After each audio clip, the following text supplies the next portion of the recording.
Mm. I've just, in the conversations we've had over the last few days, you're dealing with highly professional sportsmen who get paid a lot of money, yet you seem to attach... Allegedly. Also the coaches do, of course. But you've spoken a lot about things that people might link with like amateur sport, different creative ways of motivating them, and you spoke about the story of bringing in wolves into a team talk and that kind of stuff in your past club. Tell me about the place that good old-fashioned amateur motivation has in a highly elite environment. Yeah, look, I think it's easy to think of professional sport as detail and technique and tactics and all that kind of stuff. And there's definitely need and requirement for that, but you can't divorce in a contact sport like we have emotion, attitude, intent.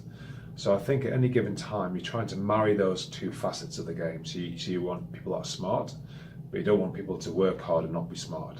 You want people that'll work hard, but you need them to be smart. So it's neither one or the other. It's always a combination of them both. So again, during a week, different individuals, different personality types that different characters.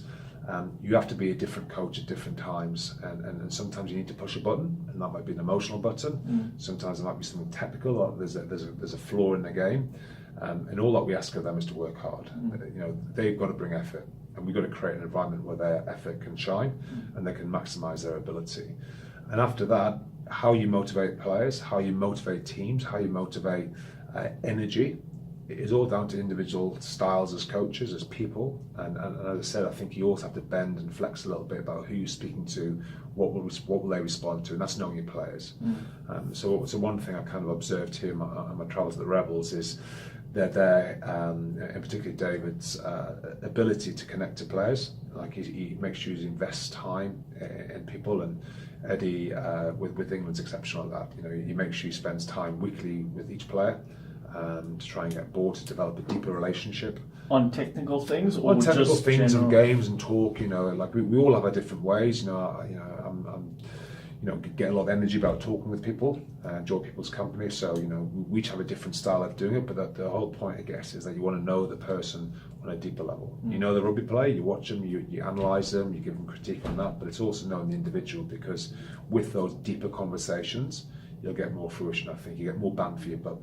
The word you use, Paul, you use the word nerves, and something I've observed in you is you have shown no paranoia of sharing insights and thoughts. You've come to another country and you're sharing your insights so freely.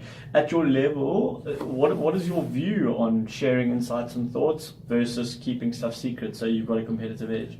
Look, I think the thing is Eddie's been very good for me. He's challenged me as a coach, challenged me as a human being to develop and grow my skills. And if I look back, say 2 years ago, 3 years ago, I probably was more insular. I did think about things that I was doing something different to everybody else. But the more and more I've been around the world, the more and more people that I've seen, the more and more I know that there's a lot of sharing going on of information. And whatever I do in coaching here or there, and I've coached clubs, before. This was a great opportunity for me on a personal level to continue coaching for a week in a different environment with different players, coaching different things that I coach with England. Getting to know different people, and also a huge learning experience to learn from somebody like David, who's obviously a head coach at such a young age of a super rugby team. So for me, it goes both ways. I can give information, but what I'm not giving is myself. I give myself when I'm here for a week, but whatever, let's say IP we call it, it's there by next week, the week after, 4 weeks time, 8 weeks time. I've moved on. There's another problem for me to solve. There's something else for me to come up with. There's something else out there for me to develop. So I don't think being too precious about information. There's obviously certain tactical plans and ploys and all the rest of it that is obviously in-house. But common principles of play. I'm not the first person to come up with certain things that I've done. Just like the Rebels do stuff that somebody else has done, or England do something that someone else has done, and so on and so forth. It's all about recognising what you need to do to grow, where it is that you need to get to, and then finally working out the how. One thing that fascinates me about England is that you are a nation, you should be homogenous, but you're actually not. You've got very different people from different backgrounds. Have there been any sort of great moments where you've seen the coming together of different cultures? Any real learnings of the coming together, or some teething problems in that space? Having, guys from Samoan descent, South African descent, English descent, maybe elsewhere in the United Kingdom. Yeah, look, I think the world itself's become a small place. Yeah. With travel as easy as it is nowadays, it is a long way from here to England. We're in Australia today, but it's only a day. In the grander scheme of things, it's not a long time. And I think you now find that in England, not just in the rugby community, but you're finding there's different backgrounds, different ethnic backgrounds, different cultures, all colliding, all coming together in cities and villages, wherever. So it's become more and more commonplace. It's not just with England, it's with every country. And rugby being the nature of the sport that it is, the people that play rugby tend to be of different shapes and sizes and tend to come from certain demographics. And I think that all these players and coaches have become accustomed to dealing with people that of Polynesian descent, maybe African descent, as you say, a couple of South Africans there for good measure, and then some good old English lads as well, and it's kind of people are growing up at school now with people of different backgrounds. People so it's less of a thing. Of course, yeah. So I want to ask you one last question.